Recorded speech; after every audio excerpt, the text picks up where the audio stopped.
Hello les amis, j'espère que vous allez bien. Aujourd'hui, je vous partage la recette classique de crème anglaise bien parfumée à la vanille. C'est une recette simple et rapide à réaliser et c'est le parfait pour accompagner vos gâteaux. C'est parti pour la recette. Pour commencer, tu vas prendre une gousse de vanille que tu vas venir fondre et ensuite tu vas récupérer la vanille.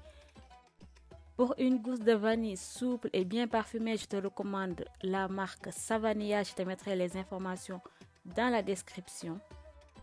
Une fois que tu as ouvert ta gousse de vanille, tu vas venir prendre un couteau et ensuite tu vas venir gratter pour récupérer toute la vanille.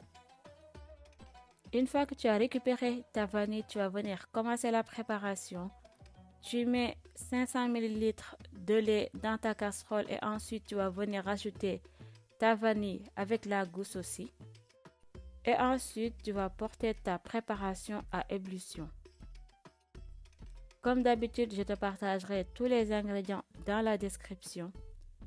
Et n'hésite pas à t'abonner, je partage très souvent des recettes et des recettes super bonnes. Une fois que tu finis de porter le lait à ébullition, tu le retires du feu et ensuite tu vas le mettre de côté. Maintenant, tu vas venir prendre ton saladier et ensuite tu vas venir récupérer les jaunes de 4 œufs.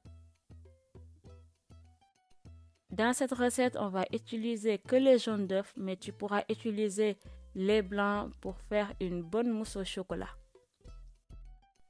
Maintenant que tu as récupéré les jaunes, tu vas venir rajouter 65 g de sucre. Et ensuite, tu vas mélanger jusqu'à avoir une texture mousseuse.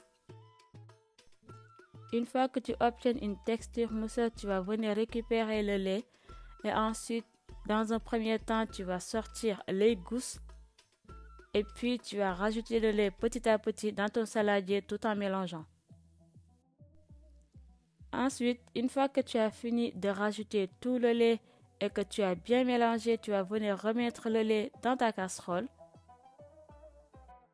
Et ensuite, tu vas remettre ta casserole au feu pour une cuisson à feu doux tout en mélangeant continuellement. Tu continues à mélanger jusqu'à ce que ta crème s'épaississe et fais attention à ce que la température ne dépasse pas 84 degrés, sinon ta crème va former des grumeaux. Si tu arrives à avoir un trait avec une cuillère en bois, c'est que ta crème elle est prête.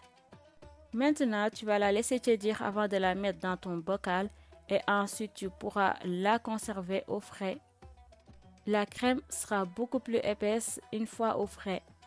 Et donc voilà, notre crème anglaise toute prête. J'espère que cette recette te plaira. N'hésite pas à liker, à commenter et à partager. Je te dis à bientôt pour une nouvelle recette. Bisous!